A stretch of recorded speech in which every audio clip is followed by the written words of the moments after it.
Well, hello, everybody. Welcome to this Thursday's live cast of Relationship Matters. We are talking all things relationship. And the reason I started this live cast is because I believe everything flows out of relationship. It doesn't matter what area or arena you are in, everything flows out of relationship. And so I believe it's important to have these conversations, to gain some skills, to hear from experts and also from real people who have had real relationship struggles and gone through them and extrapolate some of those principles that we can learn. So I'm really super excited today because I have a very close friend of mine that's going to be joining me, Gary Chupik. Welcome, Gary. It's so good to have you. And we are just really excited. So I just want to give you some insight into Gary in case you don't know him. But I want you to hear all about him here. Gary owns two businesses, Gary Chupik Leadership and Elite Mindset Mental Training. And that's going to be the subject today is Elite Mindset. Gary has been in leadership for over 30 years, a successful entrepreneur and mental coach. He travels all around North America teaching mindset to professional and college teams and players from the NFL, WHL, Major League Baseball, CrossFit, Motocross, and more. Gary's newest endeavor is teaching mental training to high-level leaders in business like Microsoft, Amazon, Thrivent, and more. Gary loves sports, working out, and smoking meat on his smoker on weekends. I thought if I stalled there and just said, yeah, anyway. Gary lives in Seattle, Washington, with his wife and family. His calling in life is to unlock and unleash teams, athletes, and businesses to perform at peak performance. Gary, you've done that for me in our conversation, so I'm really super excited to dive into this conversation today. Thanks so much for being here. Yeah, thanks for having me. Yeah, we had to sort of clarify what we were smoking, right? Yeah. That's well, you do live in Seattle. This is true. There you go. And I live in BC, so we might want to clarify. Anyway, listen, I want just to let everybody know if you have questions or comments, you can leave them there, and it actually comes right into my studio, and I can see them, and we will answer those questions, and we will acknowledge your comments. And so we really invite you to do that. And so because we want this to be a conversation, not just with Gary and I, but with you as well. And I think it's important to be able to have that conversation and to hear. And I know the best episodes have been the ones where people have actually written in and provided some questions and statements. And Gary's been one of those. You've been on the show multiple times, but not as a guest. You've been participating, and I really appreciate that. But today, what we want to talk about is we want to jump in to a subject around our mindsets. You know, the way we think does a lot to how we act. And so I believe that, if you change your mind, you can change your life. But I want to just dive in with Gary and talk about mindset conditioning. We're going to draw on his experience with teams and athletes and also business people, and how we can actually look at the way we could, how our thinking, how our mindsets can actually affect either negatively or positively our relationships, because what we think of somebody will often determine how we treat them. Yeah, very much so. It's interesting. What we tell ourselves about ourselves actually comes out in our interactions with other people.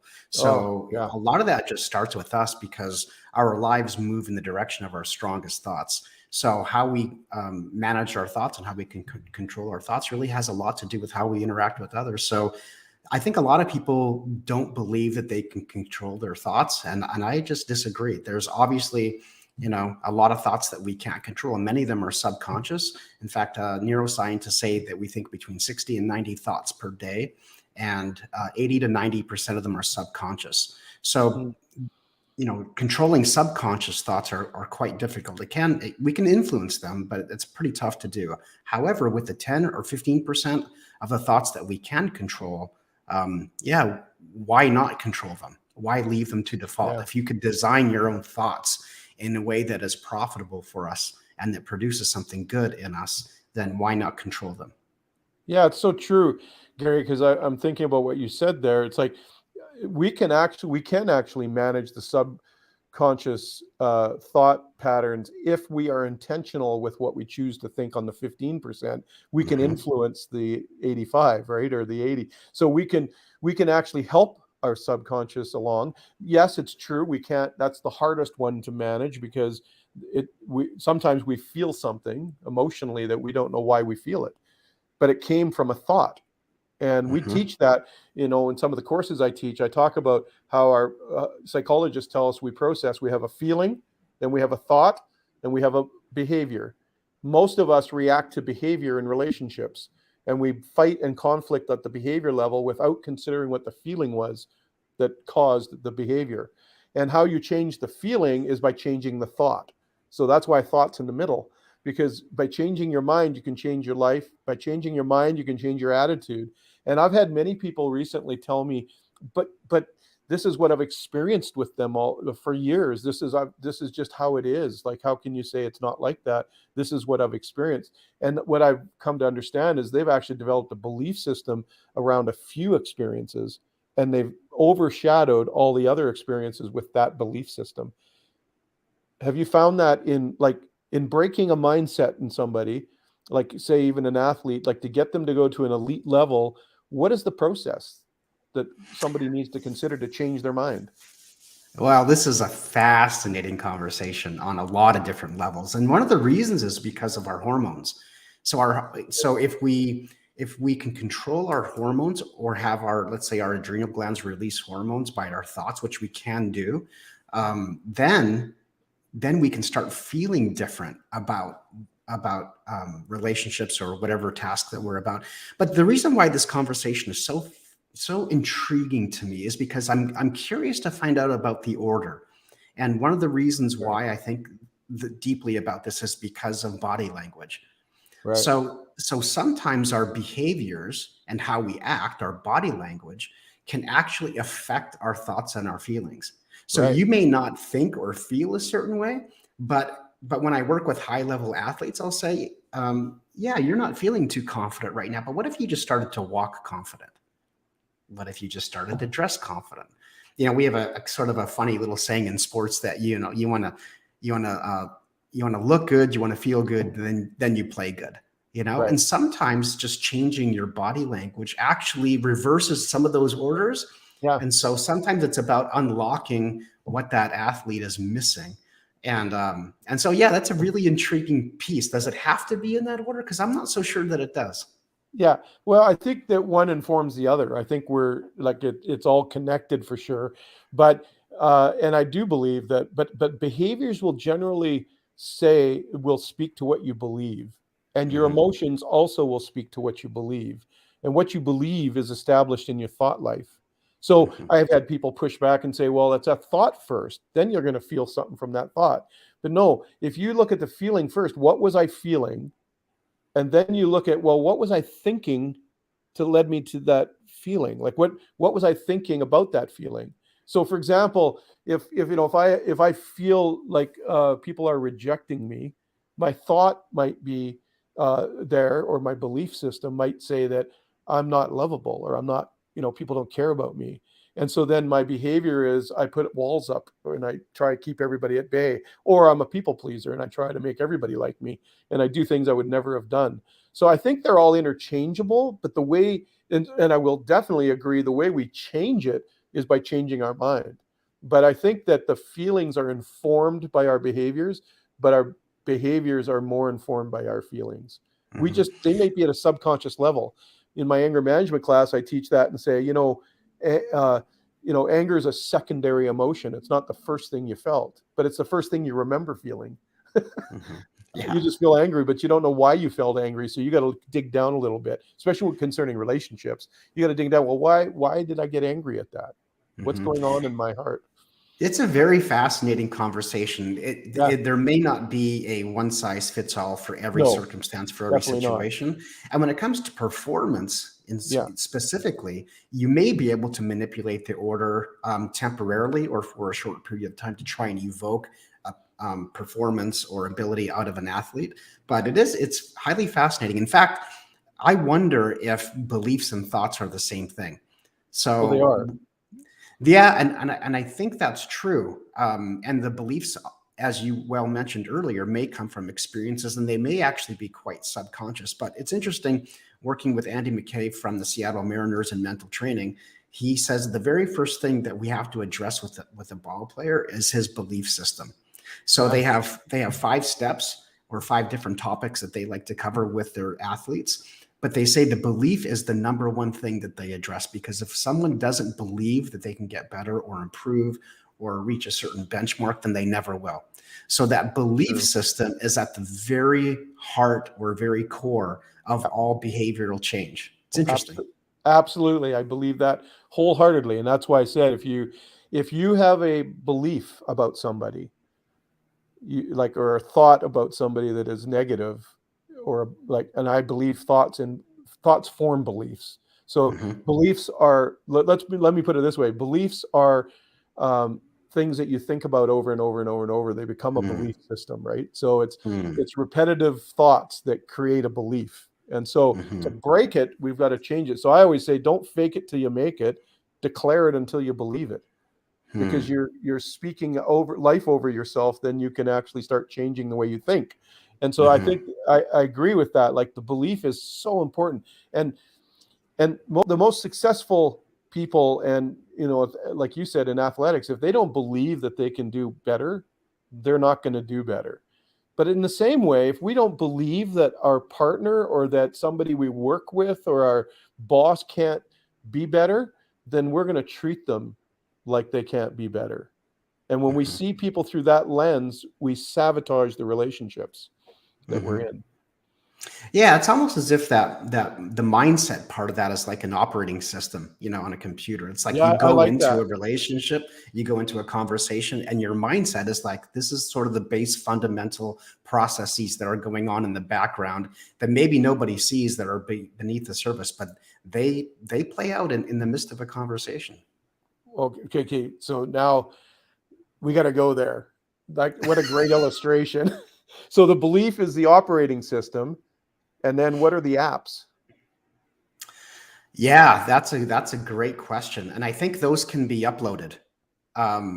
So there are ways of thinking about things like, for example, if you are in a conversation with someone and your inclination is to be upset or frustrated or want something from them, well, that's a very different mindset than going into a conversation asking yourself, how do I bring the best out of this person? How can I relate to this person that summons the best part of them to a conversation or to a situation? So you're sort of thinking through, maybe instead of on a shallow level, you're going a much deeper or higher level, depending on how you think about it. But just how do I bring the best out of this other person for a particular situation? Yeah, that's so good, Gary, because we can apply that to home with our kids. We can apply it to work and organizations. We can say, if you've got somebody that's underperforming, is our expectation of them creating part of the problem of them underperforming? Is it the way we view them or believe of them? And how do we change that? Or is it because of the way they believe of themselves? How do we draw the best out in somebody through a mindset shift, through a mindset change? Yeah, that's really interesting. For example, if I had a paper cup in front of me and let's say an employee or someone that I'm working with has a belief system that represents this cup, and everybody has a hole in that cup. So let's say the bottom of the cup is 0, the top of the cup is 10, but their self-belief, everybody has a hole on that scale somewhere. And so whatever that hole is and what you think about yourself is all that you're going to be able to take in. So for example, if your belief system about yourself is a 3, and then someone tries to pour goodness or performance into you or education, you're always going to leak out a 3 because it's your self-belief. Wow. And the idea behind it is, how do we raise that self-belief so high that it overflows out of the cup? And might you be slightly overconfident at times or slightly arrogant at times? Yeah, you might, but that's when you apologize and say, I just need to kind of come back down a little bit. But our primary strategy is, how do we raise the hole in that cup? So when we people get poured into, they can receive it. Wow. That's so powerful.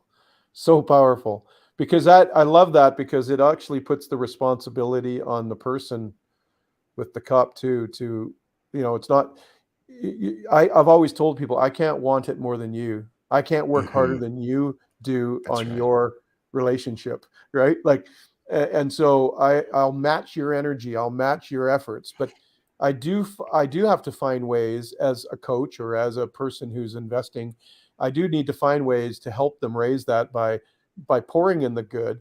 And maybe, if I pour in that good, they'll start, I call it a principle of disbursement. It'll start, I use the illustration of a glass of water, and you put one little blue dye in it and it'll turn the whole glass blue. Well, we don't want to just like pour out their whole value onto the ground and then pour new water in, because that won't work. They won't listen to us. They won't raise the bar themselves. And so what I'd say is, no, we start to use the disbursement principle. We start pouring fresh water in, and eventually it'll push all the blue water out and we'll just have clear water again. And I think that's what you're speaking of there.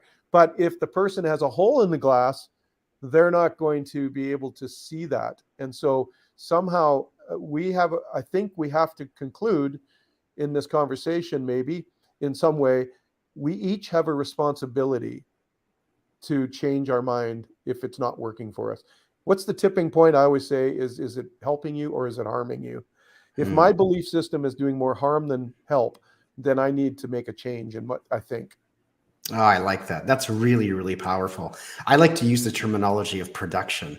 And we sort of shy away that because we want to talk about our identity and who we are. But what thoughts in us are just not producing good things anymore? They used to. Right. They were helpful to us, but maybe they're not producing anything anymore.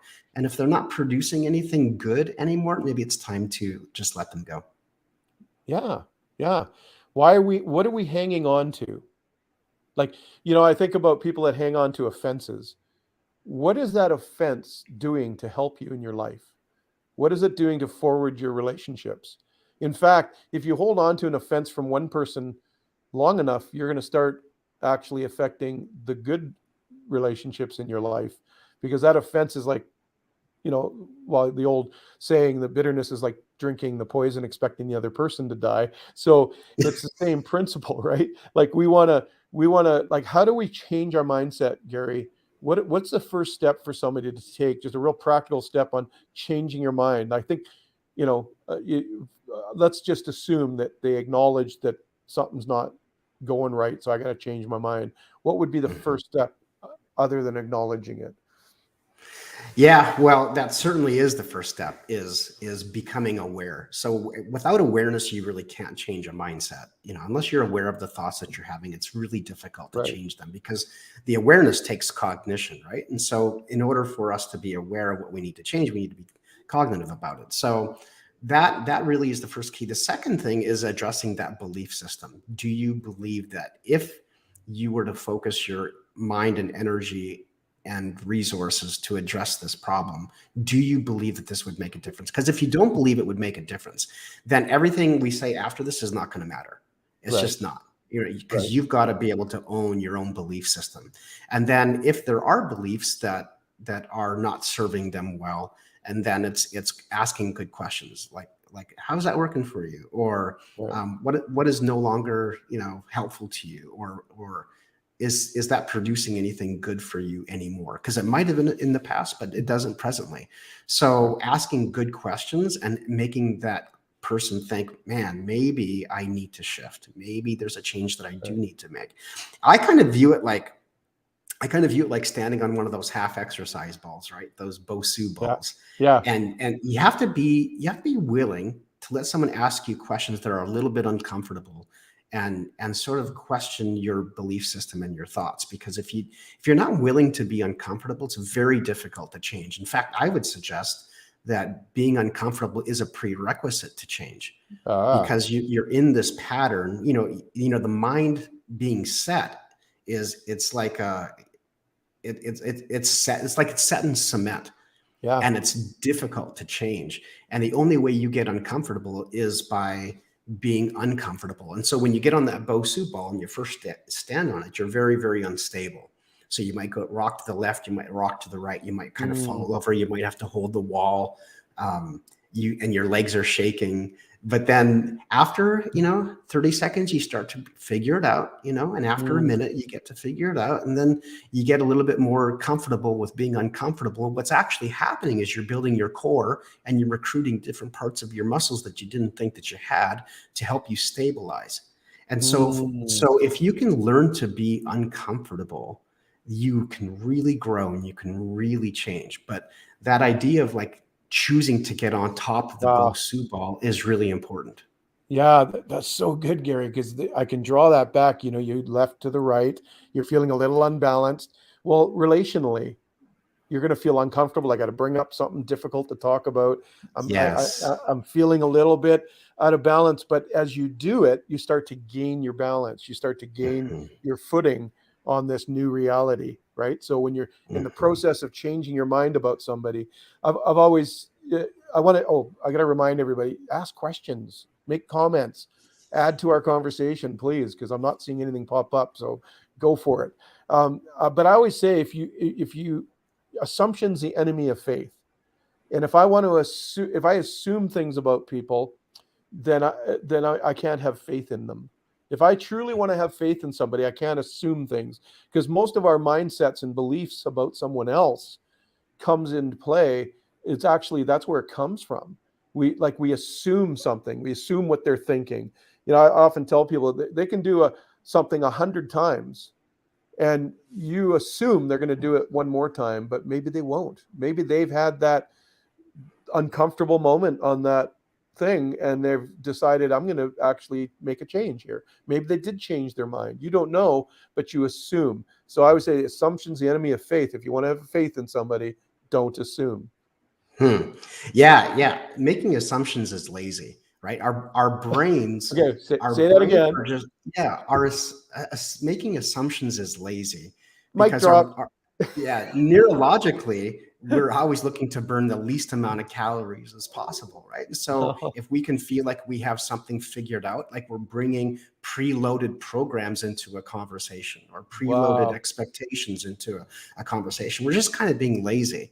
We're making assumptions about the other person that we really have no clue. We don't know what kind of a day they had. We actually don't know their motivations.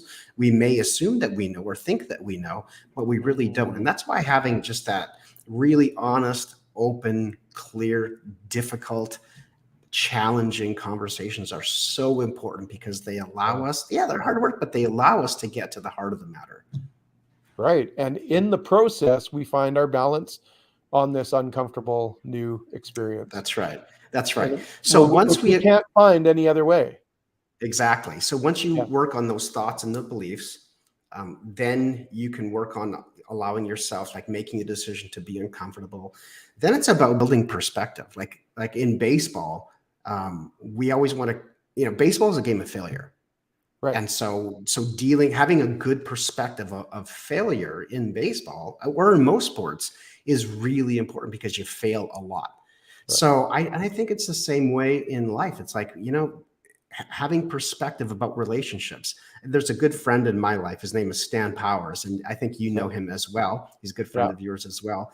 I'm kind of the guy that's always revved up and always, I'm like ready to grab a sword and ready to fight and ready to, and you are too in some ways. Like we're both kind of wired that way, and we live our lives with a sense of urgency. Then you have someone like Stan, who's this wise old owl, and he just kind of brings me back down, and he just kind of shakes his head and so, yeah, you'll figure it out one day, Right. You'll let a little bit of time pass. And as you get some gray hair, you'll figure stuff out and you'll gain, basically saying you'll gain perspective that you don't have now. And I love that. I love that from him. And, and so when you become aware of your belief systems and someone kind of, confronts you with your beliefs. Are you sure that's true? Are you sure that's how you want to live your life? Are you sure that that's how you want to view people or view culture or view society?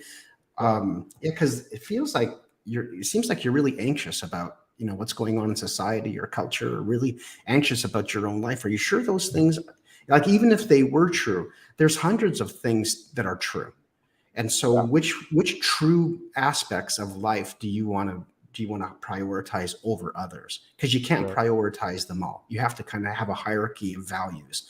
And so which ones do you want to live your life by? Which ones are profitable? Which ones would produce something really good for you? Yeah. So important, because if we don't know that, then how can we relate to other people? I always say relationship, is bi-directional. You got to relate to yourself to be able to relate to others well. And I think that's what you were just talking about, is like, we've got to do I love that assumption is laziness. I mean, come on, because we assume things about ourselves too. And so we have to do the hard work of processing what our beliefs are, what have been repetitive thoughts that have created a belief in me that has limited me, held me back, or had me judging other people. A lot of times I'll say, like, judgment is, when I judge somebody, it's like I'm more concerned about myself and how it affects me. But if I am discerning something in somebody, it's because I care more about what's going on for them, that how is this affecting them? And so discernment's fine when you're in a relationship. You want to discern and rightly discern. There's times, Gary, where you and I call each other and say, this is how I'm looking at something, and am I off to lunch here? Like, and so we seek one another out to figure if our mindset's right or not. You've been very helpful many times. And well, the thing is you have too. But the thing is, have you ever noticed that when we do that with each other, we also learn? Even the one that's doing the coaching is actually learning something just by talking about it. So I think that maybe that, my question, I guess, is, have we as a people gotten too lazy, where we just believe what's told to us and we don't actually do our own investigation, our own digging in to why we are feeling something or thinking the way we do?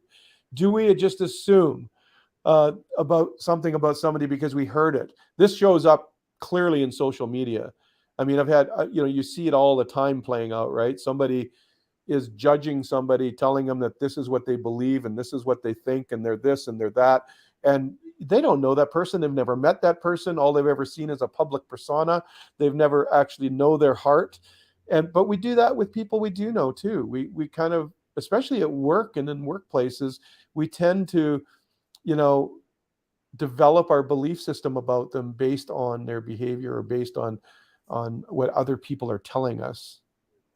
Yeah, there's two great books that I've read in the last 6 months that address this issue. One of them is called Think Again by Adam Grant, who's a neuroscientist. Yeah, just absolutely fantastic. And that is a really wonderful book. So Think Again by Adam Grant. And then there's another one called Thinking Slowly, or Slow Thinking.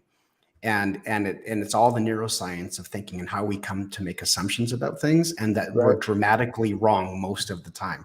So it's really made me pause and think about the pedagogy of my own thinking. Like, how did I arrive to this conclusion? Yeah. And am I sure that that's true? And even if somebody says, yeah, that's true, but is it still true? Right. Because they may or may not be. Where oftentimes when we're talking to people, especially as me as a leadership coach or a mental training coach, somebody, a client will say, this is what I think I need. And so my assumption is to believe them, because that would be lazy and that would be easy.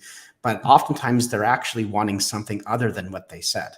And so just asking more questions, being curious, just like being joyfully, kind of lightheartedly curious about things, allows you to sort of mine the treasure a little bit and to see if you are on the right path. So yeah, it's complicated, but I think helping build that perspective, addressing beliefs, building perspective, and then you can finally get to feelings and thoughts, because if you're not there, if you're not quite there yet, then there's a lot of assumptions going on. So it's like you have to try, if you're going to change, you have to try and go in somewhat of an order, and because then you can arrive at the place that is going to be really helpful to them.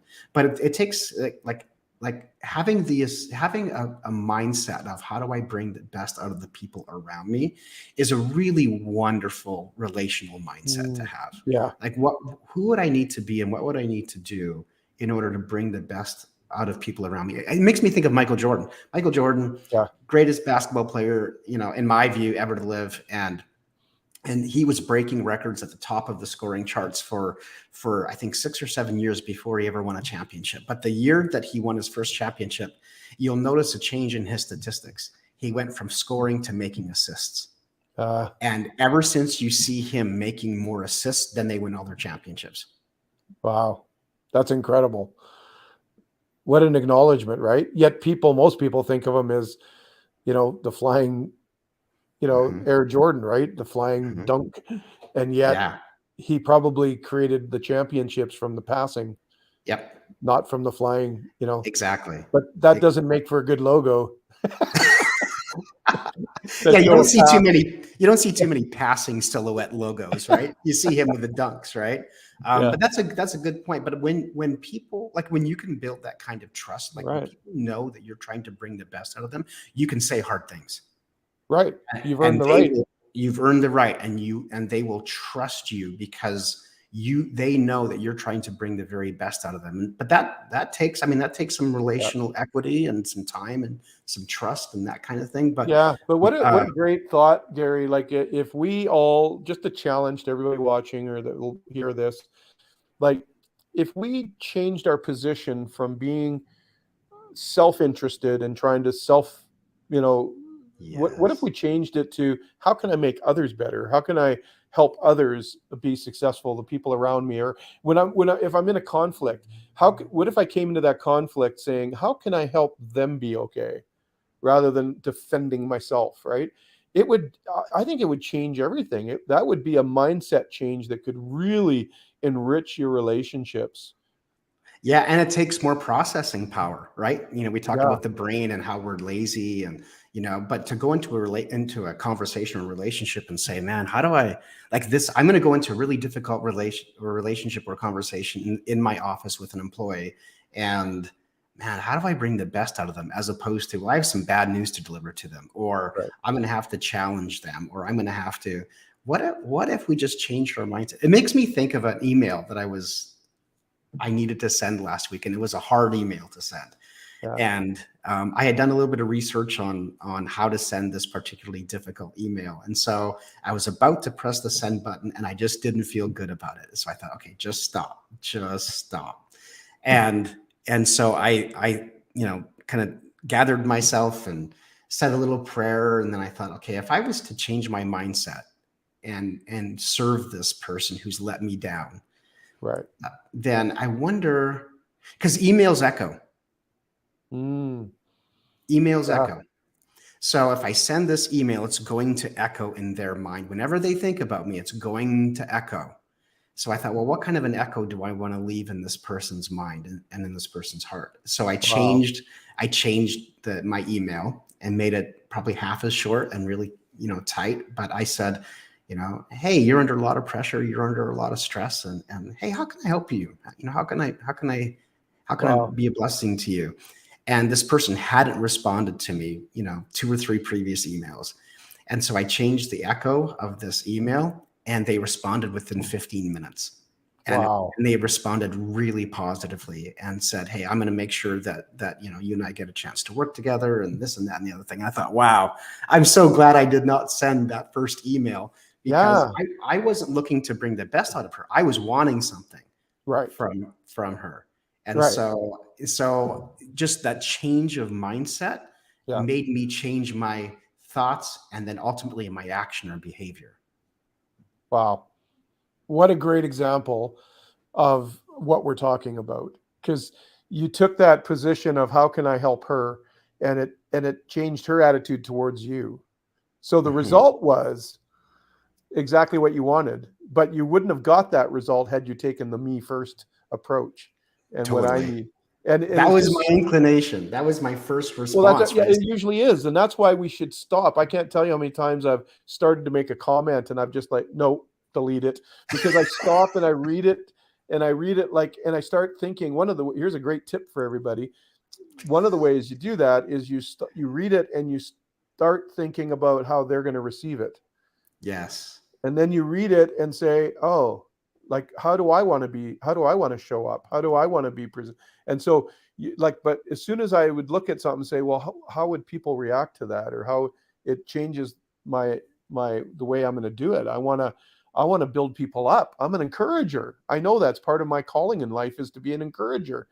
Is this encouraging people? So when you know your core values, you can run it through that grid. So that's one thing you can do before you hit send, before you have that conversation.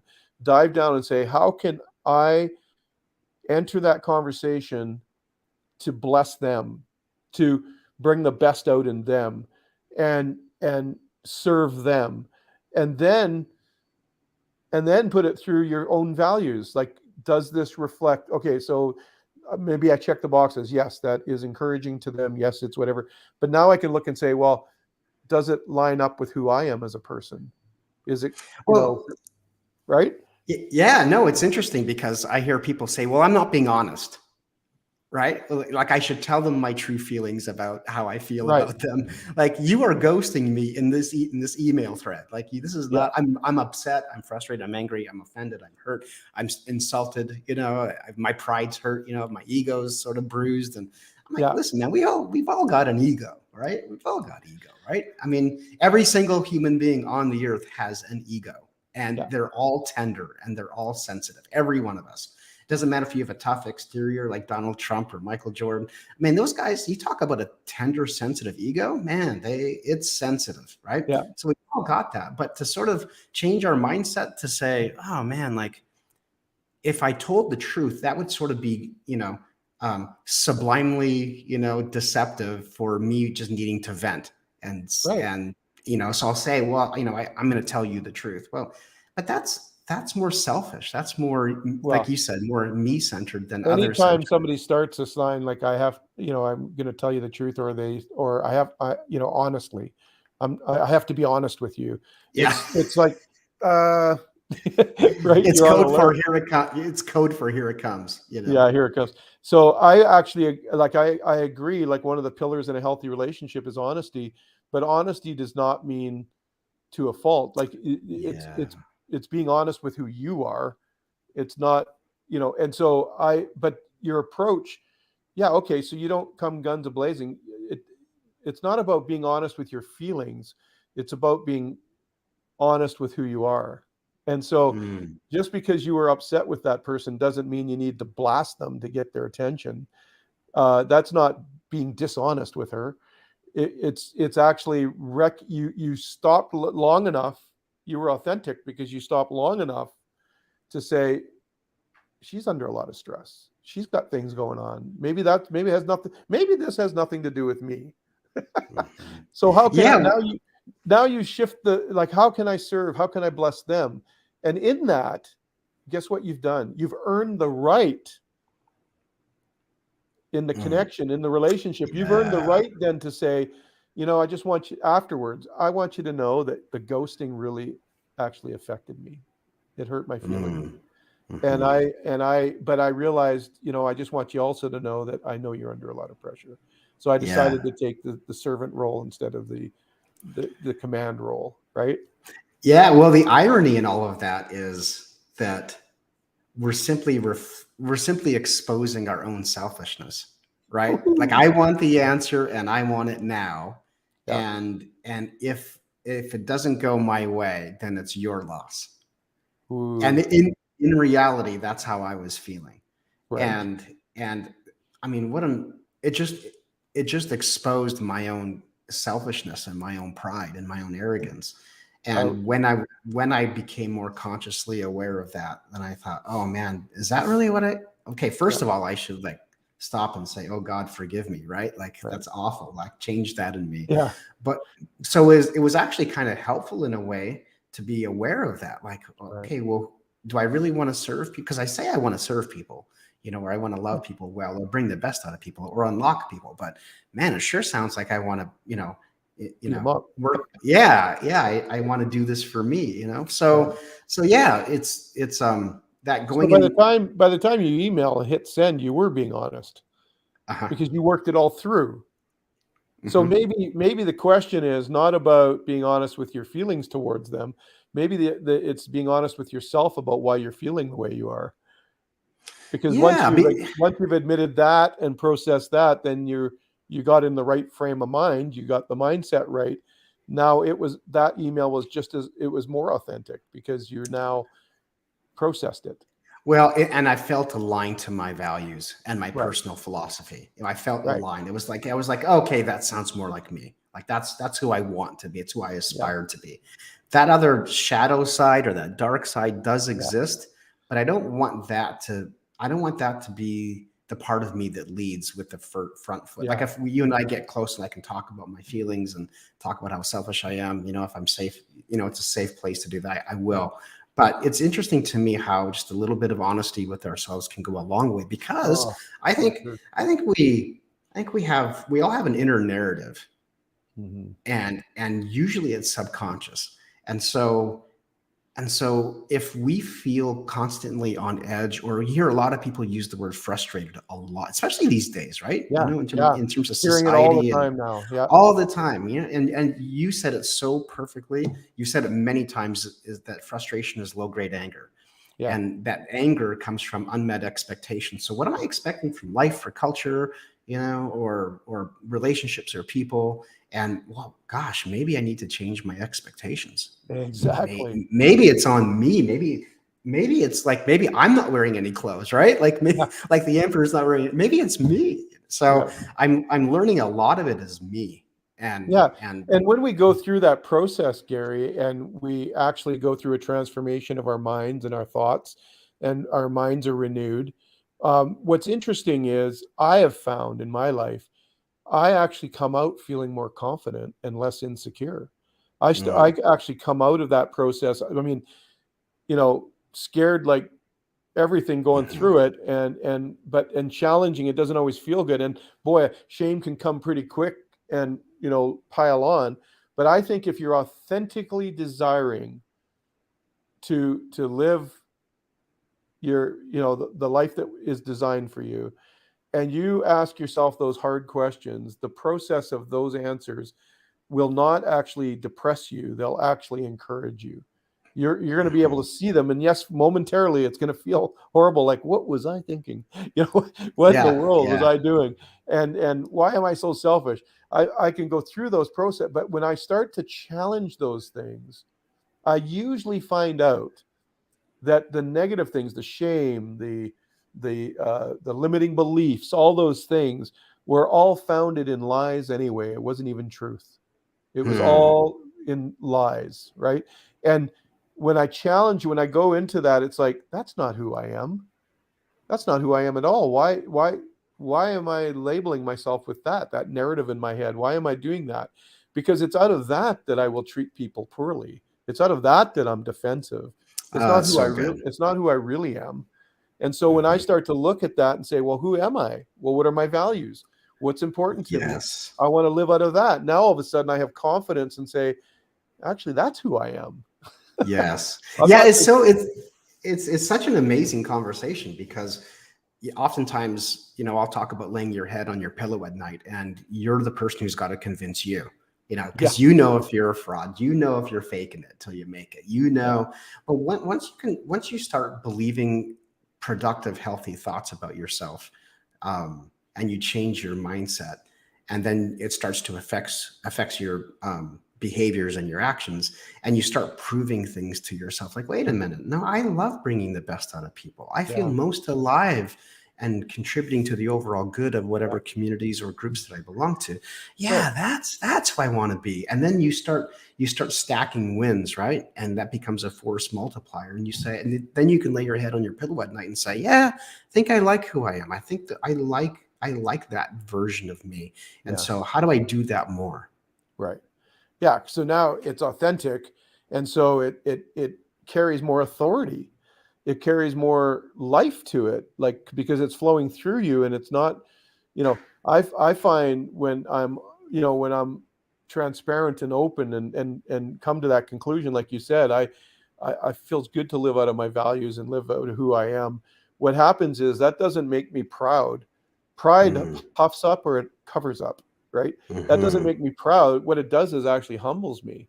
It actually said, wow, I'm so grateful. Thank you, God, for making me this way. Thank you that you have a purpose and plan for me. But my identity is not wrapped up in my mistakes, in my insecurities and all those things. That, in fact, those things are not who I am. And so I think that's, but often we're labeled by those things, right? Or we label ourselves by those things. And I just think, man, if we can have, if a real takeaway for everybody that's listening or watching, if you can have an honest look inside and be honest with yourself and really answer those questions. Why do I do the things I do? Why do I say the things I say when I'm at my worst?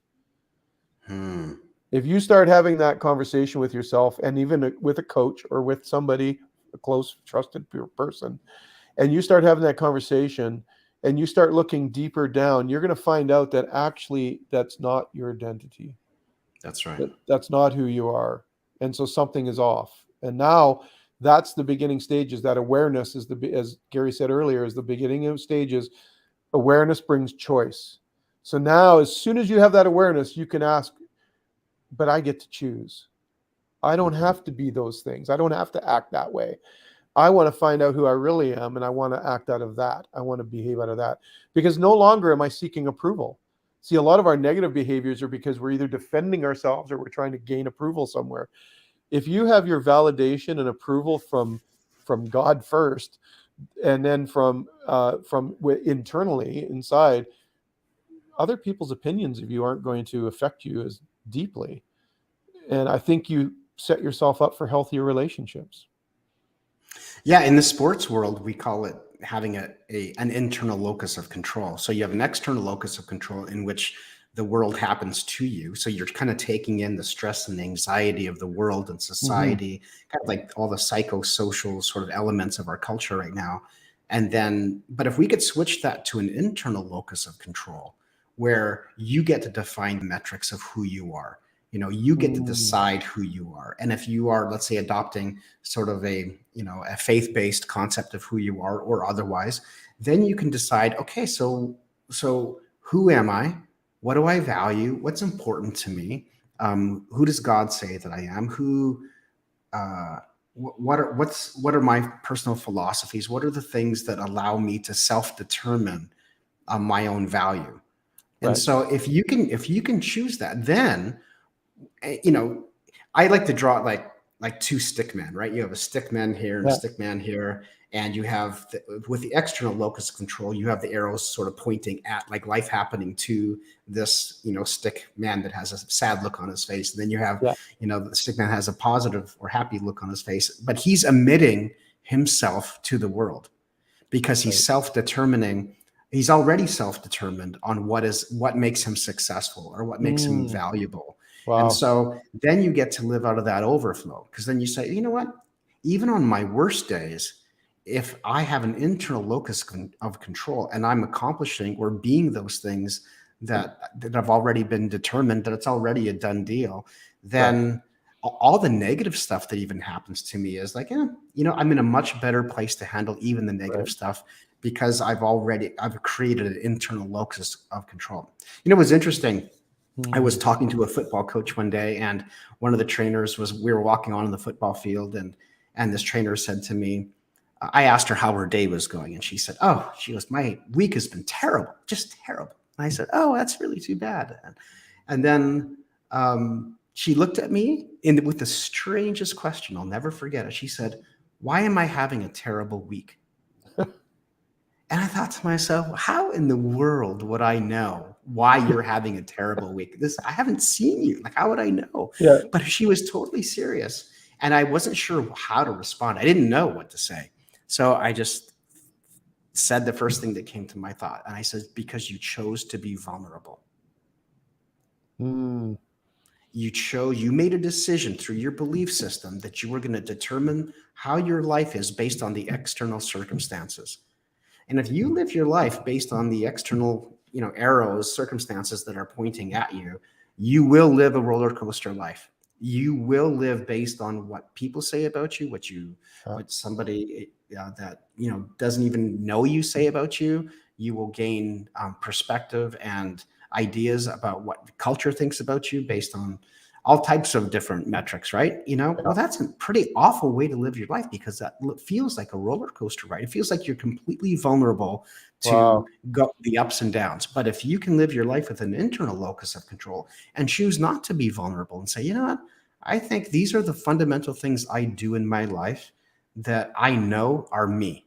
And if I can do them consistently, and this is what athletics teaches us, if you do the same thing over and over and over and over and over and over and over again, you get pretty good at them. Yeah. So when you can determine what those things are that allow you to live with an internal locus of control, and you do them over and over and over and over and over and over and over again, you get really good at them. And all of a sudden you're not exposed to the elements, so to speak. And so you can actually live quite steadily. Right. Wow. That's so powerful. By the way, that can also go on the negative side. When you're doing that process, make sure that you got to ask yourself before you adopt that inner thing. Yes. You got to ask yourself, does this harm me or does it help me? Does it help make others better or does it make them worse? Because you could go the negative side of that. Then very much so. Everybody owes you something. And very much so. But in the way you said it, it's so powerful, because now let's apply that to relationships. And that's really what we're talking about today, is that how does mindsets affect your relationships? And that you just described it. If you decide and you choose that I'm going to be a contributor and investor in this relationship, and I'm going to bring my best to it every single day, and you do it over and over and over, you're going to look back one day like I am, and I've been married 38 years. You're going to look back and say, this has been a good life. Have we had ups and downs? Absolutely. You can go back and listen to last week was my I watched last week. You watched last week. Yeah, but I'm telling the audience, if you want to hear some of that story, but it's like, but I consistently just choose that I'm going to show up who I believe that I was designed to be. And if I do that, then I will get the result that is good. And I think too many people go into a relationships and expect the other person to do all the work. Expect the other person to know what they want. I always tell people, you got to teach others how to love you. So if I go in at lazy assumptions, if I go in with, that attitude, like putting it into your language, allowing those external arrows to come. So I let my spouse or my work partner or my, business partner, if I let them influence and determine who I am, then it's going to be a mess. But if we both, that's where the codependence comes in, right? Like where we're both firing at each other. Yeah, I always say, it's not 50-50 in a marriage, it's 100-100. Could you imagine if somebody came and applied for work with you and said, I promise I'll put 50% effort in? Can you imagine an athlete going to the Seahawks and saying, you know what, if you bring me on the team, I'm going to give you 50% of my effort? Yeah, there's no way that would not be okay. It would not be okay. So I don't know why we think in relationships, even business or other home relationships, we have to put 100% in. We can't be lazy in our relationships. We need to be intentional. And I think that whole illustration and the thing that you talked about, the athletics, and that is such a beautiful picture of it. It's time that people take the responsibility on to decide that they're going to live out of who they are. They're going to live out from that control, the internal control. I can't even say the word. You said the internal locus of control and the external locus of control. So when you have that internal locus of control, you're so you're so at peace with yourself and who you are and living out your values and your personal philosophy that your goal is to live out of the overflow, like that cup we talked about. The goal is to live out of the overflow, because then you can kind of live free of expectations of people or situations. And that takes the weight off your shoulders, right? Like it just, and it changes how you see the other person and the other people. Like it just changes the way you look at them. Now, you know, I take a curiosity position on, because I have that internal, you know, control. And so I am going to be who I am. And so now, instead of being all defensive and worried about how, you know, I just take a curiosity position and say, I wonder what's going on in their life. That they're struggling right now, that they're feeling this way. And so it puts me in a much better position to be an encourager and a helper than a fighter and a, you know, demanding person. Yeah, and curiosity. Yeah. Curiosity takes us on a wonderful journey. Yeah.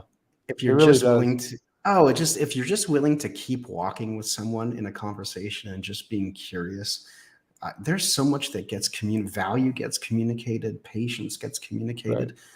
It's so beautiful, and the focus doesn't have to be on you; it can be on the other person. Yeah. Man, look at that! It like didn't I tell you the hour would go fast? You did. I was like, oh man. That was so good, Gary. That was so good. So many things to draw on and pull takeaways. I really encourage you, listeners. Nobody commented or asked questions. They're probably just stunned by the wisdom that's coming out of your mouth.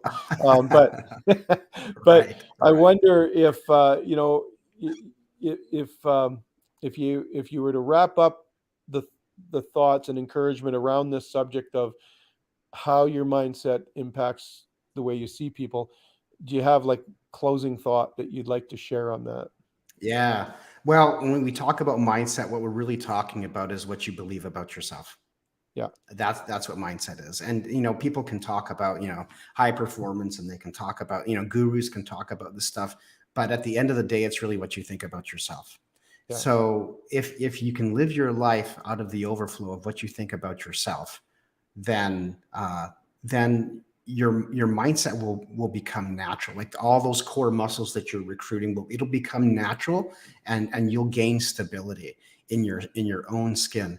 And so I teach something called the SFO principle. It stands for self for others. Take care of yourself really well so that you can love others really well. Right. So if you get 2 hours sleep, you know, in a night, and I don't know about you, Mark, but I'm not very kind or patient. I'm pretty grumpy. I'm pretty selfish. So taking care of yourself and loving yourself enough to, you know, sort of summon the best out of yourself. Like, what would I have to do what would I have to do to bring the very best out of myself so that I can love others well? Imagine if you could be so full. Who would benefit from that? If you yourself were so full, would your wife or your spouse benefit from that, or your husband or coworkers or your kids or your extended family or your neighbors? You would probably bring the best out of them if you took care of yourself really well. And I have a feeling that there is a 1-to-1 ratio that is involved in that. So when you go to bed at 2 a.m. instead of 10 p.m., you are not bringing the best out of the people around you. Wow. So that SFO principle is actually one of the most loving, kind, compassionate, empathetic things you can possibly do. So if I could give one last encouragement to people, I would be the SFO principle. Take care of yourself so that you can be in the right mindset to love others around you. Wow. Mic drop. I'm not going to add to it. That's so good. There's nothing to add. That's a great way to close off. Gary, how do people find you? I know I am actually a participant in, you know, Mindset Mondays, or you send out a text of encouragement every Monday. It's been amazing how many times the content is exactly what I needed to hear. It's short, it's not long. It just like gets my mind in the right frame. And so if somebody wants to join that and sign up, they can just go to your website, I would imagine. Yes. Yeah, they can go to the website. Right on the very front page of the website, you can sign up to be part of the Monday Mindset text message. And it's for mental training and leadership stuff. And so I just try every morning, I try and give just a nugget of wisdom and leadership and mental training stuff so that you kind of set the week straight. And so I try I try at least to be provocative or make you think a little bit, or challenge my my listeners or readers. And you know, I have just a lot of people that are a part of that. So yeah, they can do that. They can find out more on Elite Mindset Nation. If anybody wants to think about how to help them, you know, how to change your mindset, or how to optimize your mindset, or just how to be better, then yeah, I say you don't have to be sick to want to get better. So if you want to get better at whatever it is that you're doing, and you feel like you've got more levels in you, then I'd love to be able to work with you. You can sign up for a free discovery call, 30-minute discovery call, and they can ask questions and see if we're a good fit. Yeah, that's fantastic. And I will tell you that, you know, like I said, Gary has certainly helped me, and he is a great coach, but he's just a good guy to know. So I would reach out there. You can see it on there, but I'll also put it in the comments. I'll take that website. Let me just do something here. And I'm going to take that website and I'm going to put it right into the comments so that you can just click it and go and talk to Gary. Get on that Monday list. It's good stuff. And there we go. And so click on there, connect with Gary. He also, we're not going to promote it big, but he does this thing called Game Plan for Life.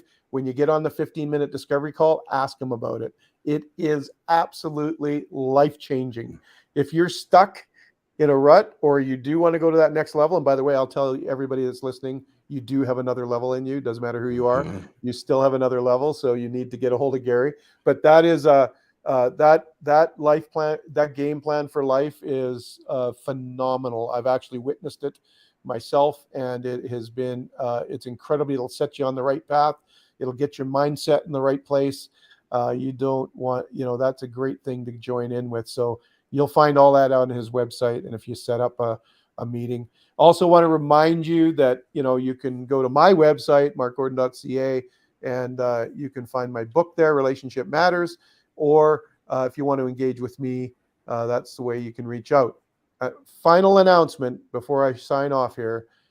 I have now ready to release. And so by next week, you'll see a release. You'll see it in my social media. And if you're on my email list, you'll get it in the email. But we are now launching 5 Pillars to a Healthy Foundation Relationship Masterclass online. Take it at your leisure. It's got relationship challenges in it. It's got notes that you can download on PDF, and it's me training on a video. Videos are between 20 and 30 minutes each, so they're bite size, but it'll just get your mindset in the right place in your relationships. Those 5 pillars are the 5 pillars of a healthy relationship. They will change your life for sure. So I want to encourage you, when you see that come out, I'd love it if you'd purchase it and download it and be part of the Relationship Matters team and family. So thanks so much. Thanks, Gary. I sure appreciate you coming on today. This was just rich with nuggets. If you know people, anybody listening or watching, please share this. If you know that they could use a little mindset jolt, send them this conversation, because it might help a person absolutely change their life. Because if you change your mind, you're going to change your life. All right. Thanks a lot, everybody. We're going to sign off, and we'll talk to you again soon, next week, next Thursday. We'll have more special guests on. It's going to be great.